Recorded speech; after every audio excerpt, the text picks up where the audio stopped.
we go, the first ban coming in, because Trick was looking great on it.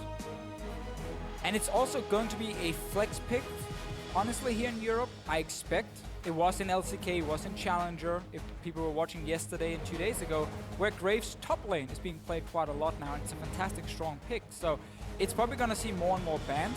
Now the teams have figured out you can play it in multiple roles. And I like the ban against Trick because he was so good in the early game, combined with perks around his mid lane. Right, he definitely wasn't the only standout, but he was doing an excellent job with that early pick Jungle Graves. It was also enabled by the Kikis picking up the Tahm Kench, which, by the way, is that last ban away, but it's G2 that takes it off. Okay, so they banned the Tahm Kench. Kikis can still stick to different kind of tanks. We've seen Shen top. It is also a very good pick right now. Or we might see him play some carries. I mean, there are multiple ones, Fiora, Quinn, and so on and so on. Kikis says he can play anything. Like, every time I interview this guy, I can play every champion, doesn't matter where. You know, he seems to have a knack for picking up a whole lot of different stuff. I would like to see Kindred as a potential first pick for Giants. I think Ku had an okay early game on it. Last time, it is a strong pick. The only issue is that Trick will pick Lee Sin into it, and you can kick Kindred out of her ulti, and it's very effective. I don't really agree with this first pick. I don't think so much power stuff up, and they pick Braum. I don't think there's a lot of value in picking Braum. I don't even think he's among the best supports. Alistar is available. Thresh for a lot of these mechanically gifted supports is still there as well. I really don't think you have to pick Braum. Well, especially also because you're kind of telling G2 now that if they had planned to draft maybe a poke composition, we now have a good answer. But like, why would you show that as your first pick? Yeah, very curious. To see if they build something specifically around it, but they've left so many powerful choices up. This Elise that's been hovered by Trick. Fantastic pick. Very, very solid pick for them.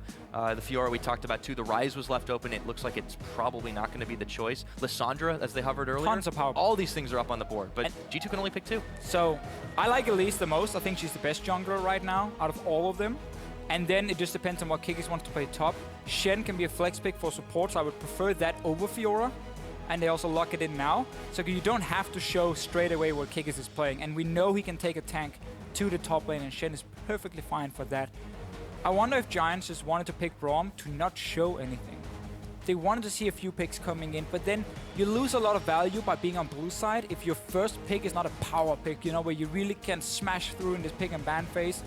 And with your bans, you set up this really, really important pick. Braum is never gonna be that in this meta here. Right. The only thing I can really think about is maybe Giants are trying to see if they can counterpick, get themselves an early lane advantage against this G2 that was red hot out of the gates, very quick in snowballing their victories. So if they want to be able to counterpick, they also need to flex pick now. It's something we talked so much about last week. The power of all these picks like Lissandra that can go mid and top lane and so on. You need to get some of these early so you can hide where you're sending them. So you got the potential to counterpick later on, but G2 is obviously doing exactly the same with a Shen pick very early, so it's going to be difficult for Giants. Well, they go ahead and take the Lee Sin picked up for Ku, and that Corki, more likely that he carried, but we've been seeing a lot of it in here in Europe and generally all over the world so far to start things off. I don't think PePi would be picking this one up. I mean, PePi plays a lot of different things. He likes to play a lot of poke, so I could definitely see Corki be his kind of pick. He was also one of the first guys to play the old AP Israel and so on, so I wouldn't be surprised. And it seems like Giants are just drafting a disengaged composition with poke. Like, that is what the first 3 picks are telling me. Again, if I can see it, so can Youngbuck and G2. And they're basically saying, okay, look, these guys here, they have some poke in there, they have some good disengage. We can either run pure split push against it, and the poke never gets to group up and really do anything. We can start picking some hard engage maybe with our last pick, and so on. And this just gives you very good answers against poke, because now you can either throw in the Thresh as one of your main engages. Or throw in the Kalista. You can throw in the Kalista, I guess. You got the Flash Torn from a Shen. You have potential to split push already, and you got very good lanes and good early game. Elise combined with Thresh, Kalista, still one of the best 2v2 lanes. Very difficult for a Corki Braum lane to deal with, and therefore you force Giants potentially into a lane swap already. Yeah, not only that, they're playing to some strengths that they showed last week. Emperor had a monster game on Kalista, 7-1 and 8 in that victory, and Giants are going to have some work cut out for them if they want to stop it. I mean, the spot lane of Emperor and Hybrid has been very strong. Hybrid has also been impressing with his early roams, and I'm curious to see if he continues that trend out of the gates against Giants to get the early vision secured. He was definitely one of the supports we looked at coming into the split, saying this guy has a lot of potential, you know, a lot of hype. That word came around a lot, didn't it? Sure, potential was used quite a lot. And honestly, he showed it last week. He had some great roams. great synergy together with the rest of the lineup. There was like one missed call between him and his AD carry, and that was about it in the 2 games. So I was very happy to see that performance from Hybrid, and it was good to see some of the hype be justified. And that last pickup comes through. Is LeBlanc going over to PerkZ, which does mean Kikis will indeed be taking the Shen top jungle. And this is very similar to the Tahm Kench in the sense that it's a big tanky character that can also save someone on the map. It frees up PerkZ and Emperor to deal a whole lot of damage, and if Trick can snowball him early, could be dangerous for Giants. And it's only the first game now in week 2, and we already see some changes in the pick and ban phase. Ryze and Kindred had 100% pick and ban in week 1. Not picked, not banned, in this specific match here. Obviously, Ryze honestly became a bit of a trap pick because, again, the wave clear wasn't always there unless he had his ulti, a little bit slow scaling at least towards the mid game, and he had issues. So we see some different things. Giants didn't get a whole lot of counter picks coming in, and also PerkZ are very happy taking his skill matchup very clear in the mid lane. Oh yeah. A skill matchup that I favor towards LeBlanc, especially pre-level 6, because you have distortion, you have the mobility, so you can decide the trades. Ahri has to sit back, and if she ever wants to trade with you, after level 6, she has to use ulti on it. LeBlanc can just continue to jump in and be annoying. That is very true, but you can never count xPePii out. True. But what do you guys think on Twitter? Send us your predictions for this matchup at LOL Esports is the place. Hashtag GIA win or hashtag G2 win. Will they pick up their win number 3, or will Giants get themselves on the board? We'll have to find out here in Berlin. We are getting onto the Rift for the start of week number 2 this spring. Really want to see what Giants can do with this comp here. They have a lot of damage coming in. Ahri, Lissandra, so on, Corki. Great mid-game for this team. But we have seen that before. And the problem for Giants weren't really the compositions. It was more executing them. Speaking of execution. Fancy. Summoner's Rift in all its glory from a bird's eye view as we zoom over to the red side of the map, where we see G2 coming out of the gates. And now we're back into it. Giants going a little farther forward early on. They do manage to clear out the ward from G2 early on and see if they can get some deep vision here. Perhaps looking for the lane swap. Hey, we talked about it in the lane swap, in the champ select, how Kalista Thresh is still such a fantastic 2v2 lane. And Giants also, both Adryh and GODFRED, are not known as like great laners. So I can definitely see how Giants would respect that 2v2 and say, we might have to dodge around it. Shen is doing okay in lane swaps himself, though. He doesn't necessarily need the one-on-one lane against Lissandra, where he will be pushed down to his tower over and over and over anyway. Giants throw down some serious deep wards here and they back off. There were a couple traded by G2 in the bottom side. Typical standard stuff, but you see Kikis hanging around way past that. In the top side, looks like he has no intention of leaving. His Hybrid and Emperor are already down to help the Braum. Yeah, and you can see G2, they just put 2 wards in the jungle of Giants at the red buff and at the crooks here, just to see, okay, are you moving down and starting one of these 2 camps, helping Ku or whatever, and then we can just get some information from level 1. They didn't see anything, so because Giants rush towards the top side of the map and minions are spawning quicker, G2 are gonna assume it will be a lane swap. You can see Kikis grouping the minions to start this slow push towards him. Giants is gonna grab it anyway and force him out of this lane, unless he can hide in the bush. That's a terrible ninja, and he just walks straight out. Pretty awful. Adryh, GODFRED zoning him away to start this game off, but nobody's in the bottom side. You have the double jungle coming in for Adam and Ku, and they will be going for a quick invade here while Trick is occupied on the bottom side. Very interesting start for G2. In the lane swap, Kik is grouping the minions to start a push towards him. He stays in the lane. Normally he would always double jungle with Trick here. Clear a few camps, and then he would go down to the bot tower. Once the minions hit there, and him, the Kalista, and the Thresh would then start taking down and fast push the tower. That's a standard Western swap. But he's just been trying to soak up some experience. Remember, the range was buffed quite some patches ago, but it is easier to sit in lane and get experience, but you're getting 0 farm. And now the risk is you can get killed on the tower. Giants need to walk up and kill him right now with these 4 guys. He should not be allowed to get anything here. This is going to be trouble for Kikis. He is on the run, taunts his way out, gets connected on Ku, but he should get within tower range, get safe, but crucially, there is more time, more people of the Giants over here on this topside tower than there are on the bot side. They should be able to complete this fast push quicker. Yeah, so again, Kik is basically saying, my jungler can get solo experience. Obviously, you get more experience as a jungler when you start with the jungle item here, the talisman. And I don't want to take anything from him, so I'm going to Zoke experience top, and then I can flash taunt if needed to get away from the tower when they move in to dive me. I would have liked to see Giants be a little bit faster on that one and force him away so he got nothing, because he got enough to get a level at least. So he's sharing the same experience currently as Adam on this Lissandra. He should get this free farm lane if he bides his time long enough. Well, the tower will go down in the top side. Meanwhile, we saw in the mid just a moment ago. Sick little play there. xPePii catches PerkZ with a nice charm right on the edge of it all, but still, he's having a bit of a harder time farming. Back up in this top, though, they didn't manage to finish the tower just yet. And neither has G2 on the bottom side, so they're taking their time about pushing it in. Should be just about 4 minutes it falls. And they're trying to deny as many minions as they can, but Kikis still picks up a bit. And even worse for Giants, they didn't get a bounce on the wave. So Kikis, not only did he get an extra CS and a bit more experience, he gets the wave pushing down towards him. So he can now soak up even more. Giants not doing a good job denying him, honestly. A little bit late on pushing him away from tower. Now the wave pushing down towards him. Kikis will pick up whatever he can. This is characteristic we've been seeing of Giants. We talked about it earlier in the week.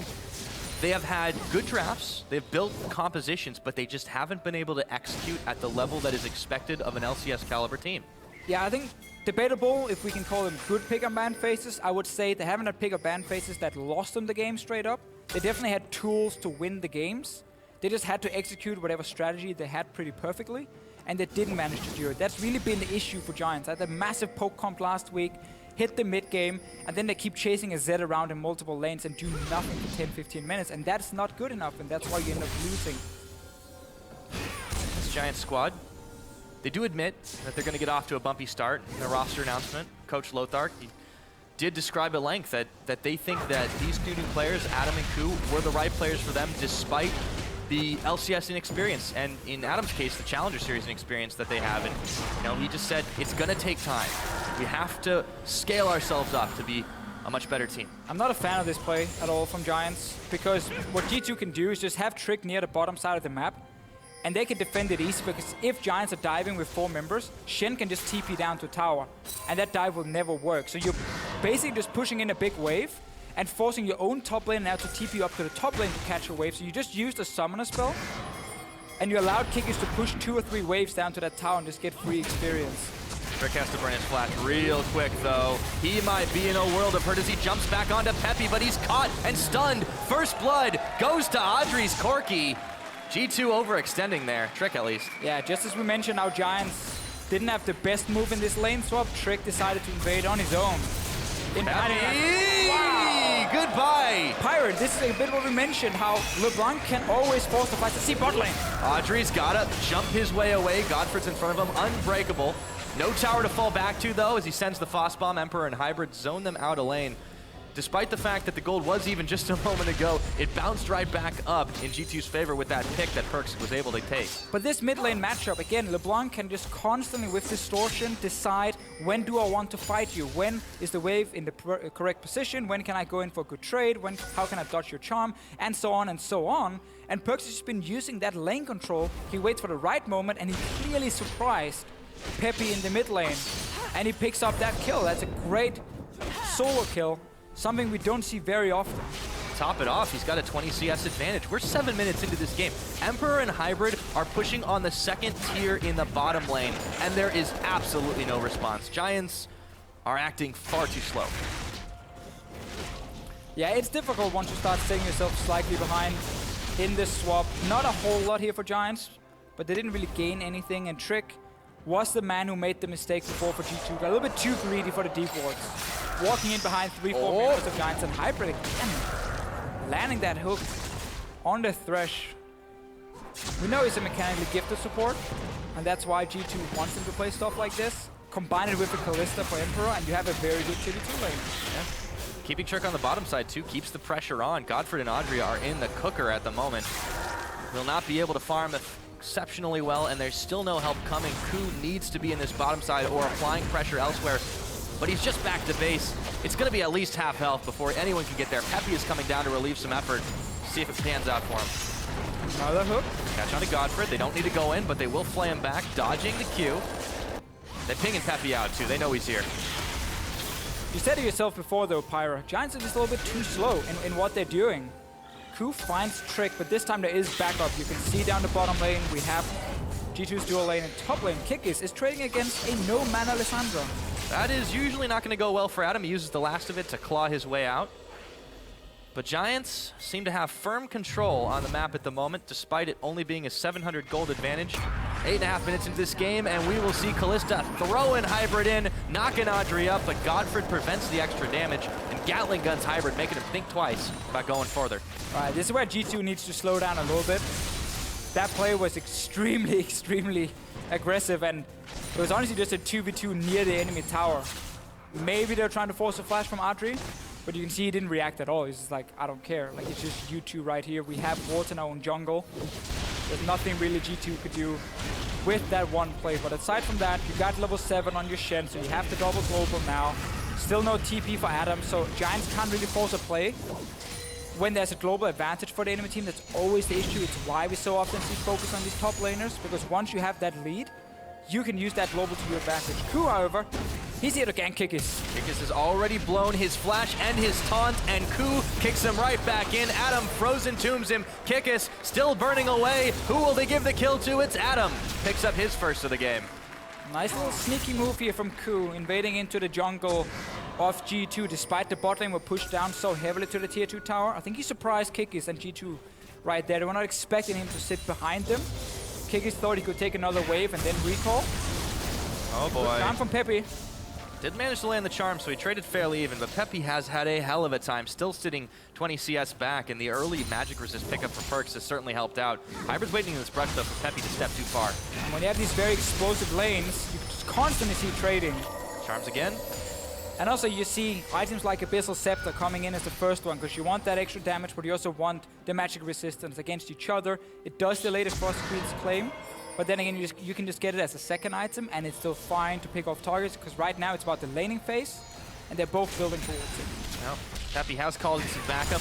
GODFRED standing in the back, actually, as Adryh was solo on the bottom side to pick some farm up, but he runs smack into Hybrid and Emperor, and he has to get out of there. Valk his way out of the chains, or rather the death sentence. And we can just see again G2. They send Shen back to top lane. For them, that's almost a dead lane. It's just Shen sitting and clearing the wave. He's going to do nothing else. He's not going to be aggressive or anything. It's all about playing around Hybrid Emperor, who's winning the 2v2 lane bot lane. It's about playing around PerkZ, who's winning the mid lane. This current meta, if you want to break it down very, very simple, always aim to have 2 winning lanes, and then you can control the map, because it means you can pick a jungle side and you can always invade into that side, place your pink wards, place your deep wards, and then you can see what happens. But this is a good move from Giants. Aggressive moves, and they're about to be a 4v3. If Emperor even lives that long, burning down along with Trick, repels up, GODFRED's in there. PePi takes out Emperor, but now GODFRED uses the last of his life to just narrowly escape as he gets the knockup, and Kikis comes in too late. Adam will take down Trick. Kikis not quite connected by the Lee Sin Q, and they trade a whopping 1-for-3. Giants in the lead now. I really like the play here from Giants. They realize we have to do something. 2 lanes are losing. They're going to take out towers. We're not really getting anything. You use the Lissandra TP to flank. At the same time, PerkZ were recalling. That means the rest of G2, oh, Kikis. Even more. Well. So basically, when you want to keep that pressure in 2 lanes, if one guy wants to go back to base, everyone has to back away. Because then you don't have pressure in 2 lanes anymore, because PerkZ were recalling mid. That meant Giants could force a play on the bot side and be 5 versus 4. And they didn't have to fear anything. So G2 should simply just have backed away as soon as PerkZ wanted to recall. We missed this one before, the Keystone Masteries for everyone at home. Shiny new graphics. Shiny new graphic. We're going to see some AD carries with the Fervor Babel. Very strong right now for AD carries. The League of Thunderlords, and you'll see why in a minute as Hybrid is gonna get popped by a rocket. Adryh picks up a spree kill, 3-0-2 on this Corki, and that means it's Dragon time, boys. It's another good move from Giants, and the one mistake we saw from G2 last week was once they had a small lead in a lane, they tend to be a little bit too aggressive in trying to push that lead. So when they didn't have a teleport last week against Rocket, they still went for 5v4, they lost it, and they fell behind. Here, PerkZ are recalling in the mid lane before, they kept pushing bot lane, and they got ganked. 5 versus 4 again, PerkZ jumping in, and that is why LeBlanc wave clear against people who are sieging on you is so risky. Talked about Giants building towards a poke composition, but the way they rounded it out has certainly given them some harder engage, and it's worked wonders here. as G2 have overextended. Still plenty of time for G2 to get back into this game, but for the moment, Giants have a power play available to them, and they are looking to make the most of it. It looked pretty bad for Giants before. 2 winning lanes for G2, and then that mistake. Suddenly you slip up. Giants gets a great opportunity to have good engage here. Lissandra teleports for flanks. We know the Lee players in Europe are fantastic. They can set up these kicks so effectively. We saw Gilius do it last week. We saw Shook do it, and so on and so on. Ku is another one of these young junglers coming in with insane mechanics who all master Lee Sin. EU supports will take the Thresh. Junglers will take Lee Sin, and so on and so on. Hook narrowly misses onto Adam, but now he knows there's double, maybe triple pressure on the top side. He won't be able to clear too much of this wave away before Emperor gets his hands on this tower. Giants ping, or rather, G2 pings out as they see the duo lane coming down up the top side. PerkZ is going to back away as well. G2 seem to have learned their lesson here, but they still are bleeding a little bit. Down 1,500 gold as Trick gets charmed, but he's out. Yeah, that's the big problem for G2. Now they've lost the tower. That pressure they had before has kind of been slowed down with Giants picking up so many kills. And Giants are just waiting for Adam to get his teleport back up, put him in the side lane and look for another pick, because again, we mentioned earlier how much burst they have. Shen and his shield in a normal situation against like fairly slow DPS will almost always work, and he will get there in time, he will join the fight. Against Ahri, Corki, Lissandra, even Elise kick, the burst he has early game with Warrior Enchant, that's enough to burst through the shield of Shen. He might not even be able to join the fight because he just instant kill that one target. That's gonna make it difficult for Kikis. When he's sitting there split pushing, it gives you that false sense of security. Oh, we have Shen, don't worry. And then you just die in a second because you take like 2 million damage basically, and Shen couldn't do anything. Not only that, but they've been able to gank the teleport, taking Kikis out in his comfort zone. Take a look at Trick. Stats for him last week were absolutely insane. That's what earned him the MVP award. But this game, it's just not been anywhere near as good. 0-2-2 to start this off on this Elise. And not for not trying, but Giants have been able to stop him in his tracks. He had that mistake in the early game in the lane stop where he decided to invade in alone to put deep wards, and Giants collapsed and killed him. And then also, because it's been a game of just pushing waves over and over, he hasn't really been able to do anything on this Elise. And Giants constantly putting pressure on the towers. You got poke from the Corki with Trinity Force. You have charms firing away from PePi. One of them hits, and then you can expect Giants to go on it. You got that Triforce relatively early, too. He was able to pick up some early kills. Time. 12, 11 minutes, is that about normal? Ah, yeah, okay. Yeah. Give him a minute. You're right. Yeah, I mean, not too much, but it really enabled by the fact that they just got off to a flying turnaround after the mistakes by G2. Giants, who will pull the Rift Herald out, but it might be a slow pick on this one. He's going to need some help from PePi to finish it off. Nonetheless, they take out that tower in mid, so 2-1 is that score. See who they give this over to. I wouldn't be surprised if it's PePi. And we just see how quickly the game can change. Because G2 and their comp here, it looked really, really good. Winning mid lane, winning bot lane, you know, pressure these lanes here. So we didn't really have to highlight, oh, okay, the wave clear in this lineup is super, super weak. Like, it's a LeBlanc jumping in with Distortion, or it's a Hurricane Kalista later on. That wave clear doesn't work when people are sieging on your towers. It's too risky, you need too many hits to really do anything with it.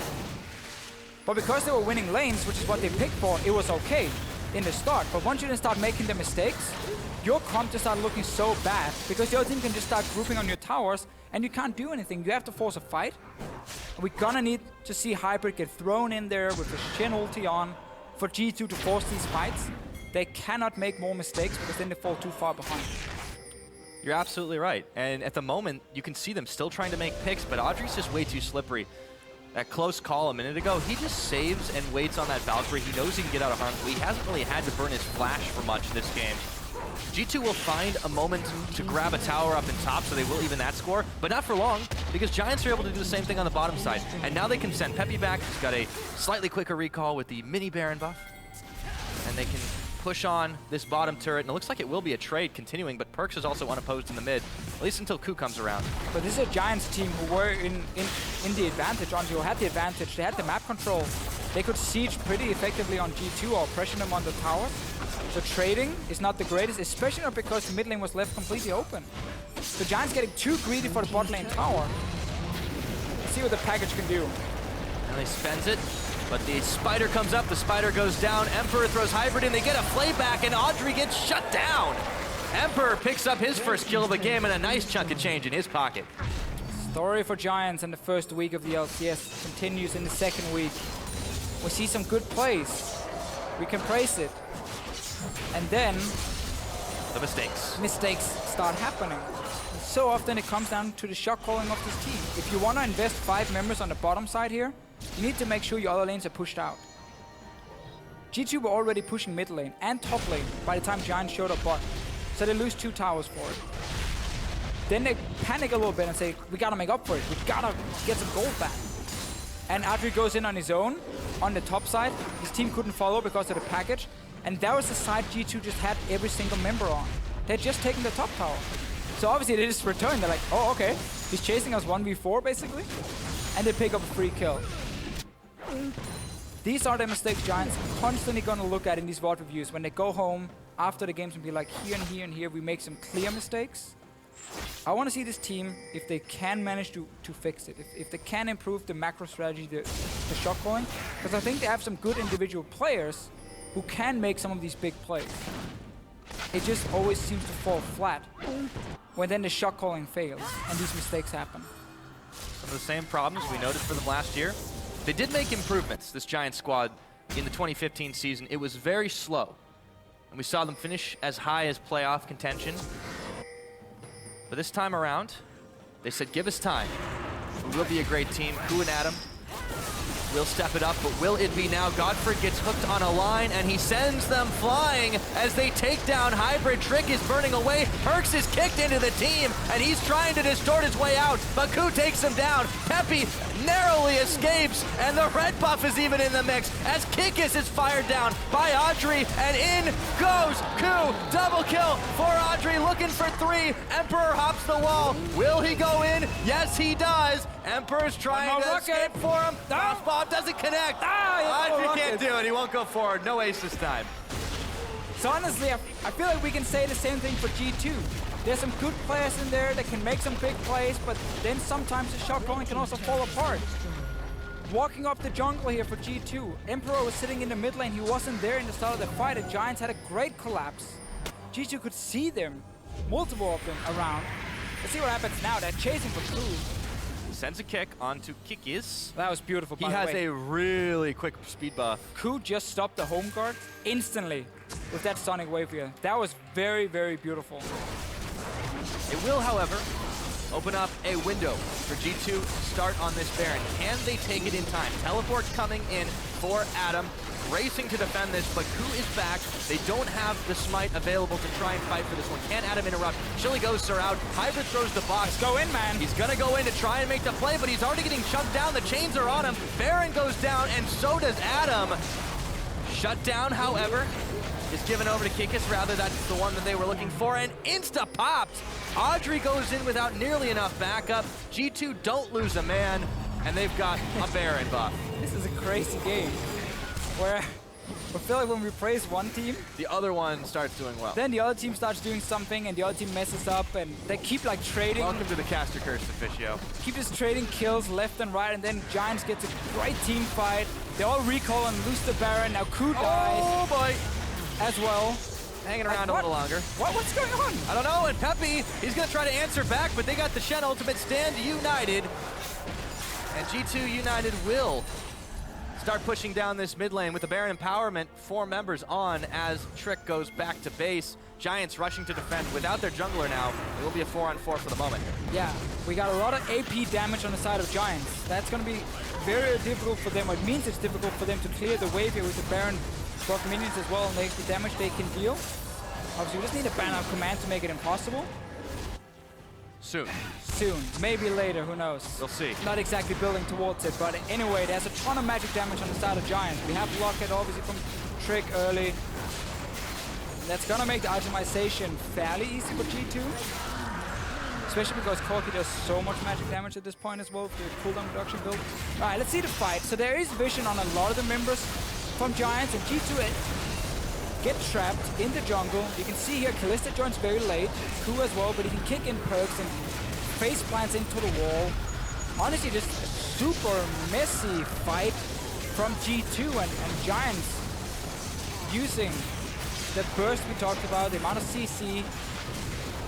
Pick a great fight. They get all the kills, but then they recall too late, allowing G2 to rush Baron with the Kalista, pick up the Baron, get another kill, and then return to base, and therefore keep the gold super even. It's the same story for Giants. Adryh manages to dodge the Sean of Kikis. Low tower here. This is a play-by-play game. No problem. Oh, it is. Oh, I love this, man. I know you're face palming, but I'm loving it. I just need to rewatch this game because I need to figure out exactly what's going on for both teams, because there's so many back and forth moves where it doesn't always seem planned. It just seems like, oh, enemies here, run towards them and just try and smack them down. So I've got a league that you can watch. It's called the LPL. It's very true. Right now, that's what it looks like. It's very, let's kill the enemy team as fast as we possibly can, but sometimes they are demanding the consequences. Now, that's not every single team in China. Let's not overgeneralize Close to here. at the moment. But at the moment, it's starting to look like it. The difference, though. We would need more weird picks, though, Pyro. These picks are too standard. That is very true. Wouldn't see LeBlanc mid. We'd see Kindred instead. I like Kindred. Not too much as a mid laner. Neither these teams apparently don't. Well, the thing about Kindred is when you early pick her, what teams, at least last week, got punished for was then the other team would pick Elise into it. And always just like kick her out of her ulti, and it was very effective in team fights, and Kindred really then requires you to do well in the early game. Anyhow, yeah, we're gonna see more Kindred. She's still a fantastic pick, of course. It's not this game, but what I really want to know is in this particular game, obviously both teams have been making power plays and then making mistakes and letting the gold and the advantage swing back the other way. The longer this game goes, who has the advantage if that trend continues? Who comes out on top if all things are equal in terms of making mistakes? It's funny because both comps do extremely well in the mid game, but you gotta look at the side of Giants with the amount of magic damage. We talked about it before, how difficult that can be late on in the game. But I wouldn't, like, Kalista is not an insane late game carry. She needs like ton of time to stack these spears and get the rend damage, and you don't get that time against Lissandra and Elise and Ahri. Like, these things will blow you up instantly. So it's gonna be difficult for Kalista to be the big carry. I do like LeBlanc's late game still though. Give her level 16, there's a big spike for her in damage. And there's so many squishy members on the side of Giants to take down, which is why I think Giants could find themselves in a situation where PerkZ needs one pick, and then G2 can just push into the base. PerkZ definitely doing some fancy work with the distortion. You see him jump back and forth just so he can grab the lantern there. Charm doesn't land. Still have to respect this burst damage you're talking about on the side of Giants. You can see Trick going a little low. PerkZ finds some damage onto Ku. Hybrid gets a hook up onto GODFRED, but it won't be the one he wants. They're going to have to back out. Maybe not yet, as the hook lands onto xPePii. But it's the thing about this game here, Pyra, because there's so much damage on either side, so much burst coming in. Almost everything can happen, or anything can happen in the late game. Like one mistake, one guy getting caught out, and he can cost the entire game for his team. Like, he can lose it for his team, and it becomes so difficult then to predict exactly what's gonna happen. Shen obviously does fall off in the late game. He just becomes a pure tank and nothing else. So a lot of it is gonna be on PerkZ to pick this one target. Giants with one defensive item on each member might be enough for him to say, okay, we can survive the burst coming from LeBlanc, and we can then engage ourselves, and we have enough damage on all these members to win the fight. As you said, game is on a knife's edge. We'll just take a big mistake to turn it right on over. Giants starting to siege up the middle here. If they can't survive that burst damage, they should be able to pressure some things down. Not quite low enough yet. Ku steps forward, respecting that LeBlanc as they back away for the time being. But they're not responding right now to Kikis on the bottom side. He has both his ultimate and his teleport available. Now Adam goes down, walking the long way. They don't want to give anything up here, and I think both teams have recognized what you were talking about. They slow down a little bit. They don't want to go all action all the time. It's only 27 minutes, 28 minutes into the game. Obviously, that's late game for Europe right now. Yeah.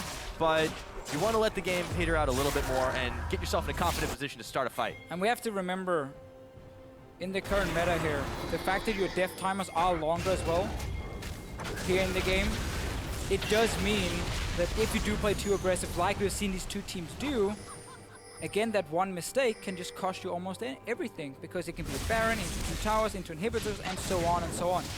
G2 are trying to race here. They have 2 guys on top side. Kikis is pulling back. He does have his ulti ready. And Giants are pushing mid lane.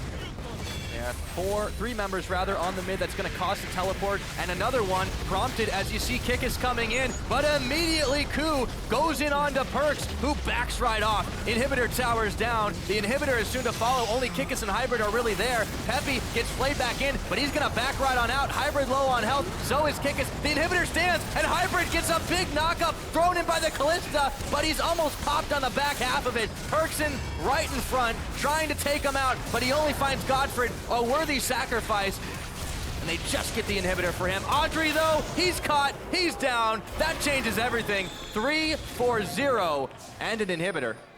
And we get another fight here. 40 seconds on Adryh. Peppy's still alive, but PerkZ is chasing. Looking for him. Oh, Peppy needs to land the charm. When he sees the distortion coming in, if he can land the charm, he might be able to kill him.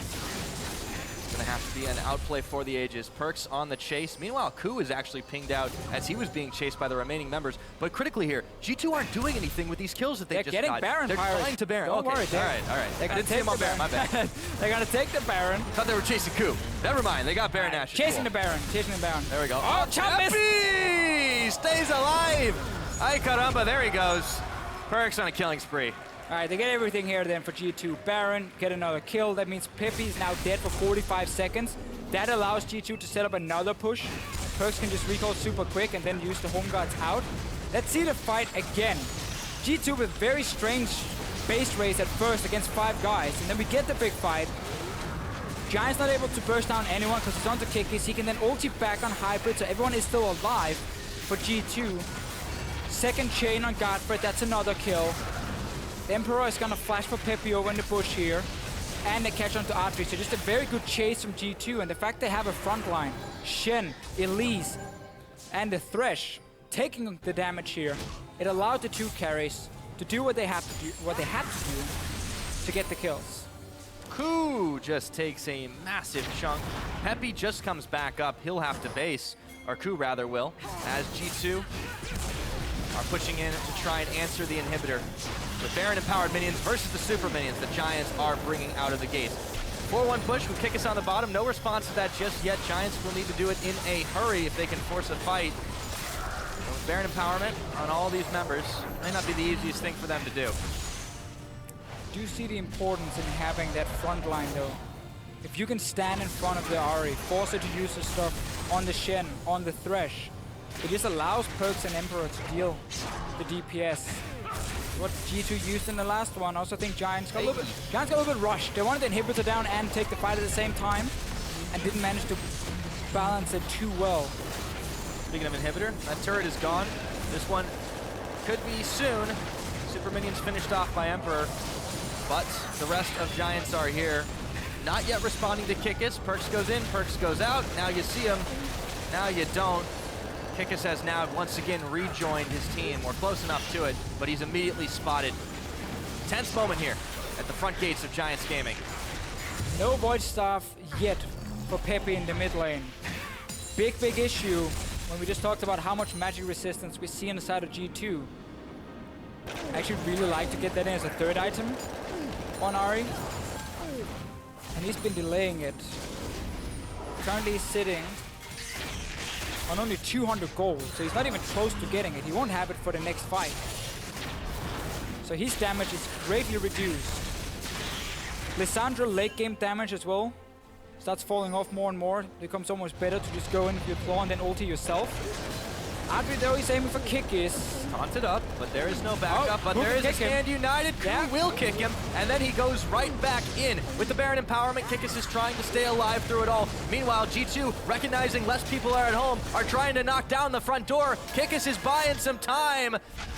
Peppy's not really able to do anything about this. He's running away. Kikis, he's still alive. Ku should be able to finish him, and he does, but still in the middle. Trick PerkZ and Emperor still able to knock down some more in the middle.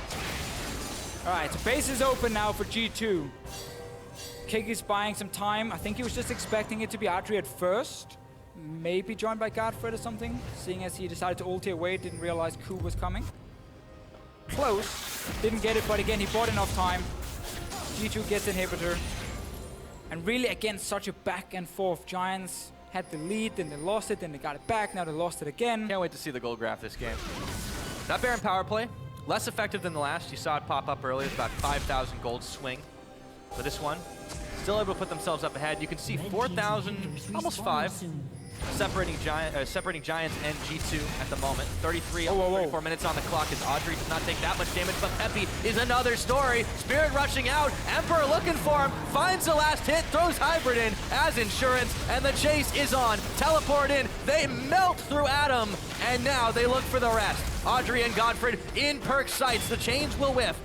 Meanwhile, Ku is backing away ever so slowly. Trick Kikis, PerkZ, and Emperor looking to put a lid on this game. If they can pick the ace here, GODFRED going so low, unbreakable no more, as PerkZ picks up a rampage kill. Adryh and Ku to defend. Can they do it? Ku's not even back yet. He just recalled now, Pyra. He's here, but again, he's against so many members from G2. 4 guys pushing on the tower, no minions. Second wave is coming now. They can move to the top side if they want this. PerkZ should be able, of course, they're able to finish it now. Yep, Ku is gonna go down, nothing doing, melts through his health bar, double kill for the LeBlanc. PerkZ has come up massive this game, and he's distorted his way and G2's way to a big victory. G2, how about win 3?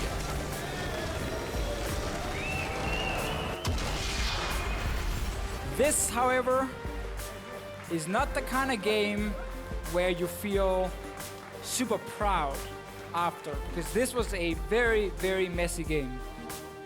G2 should be very happy they picked up the win for sure, but they're gonna look back at this one and say, oh, we had some very clear mistakes where Giants suddenly picked up a lot of kills.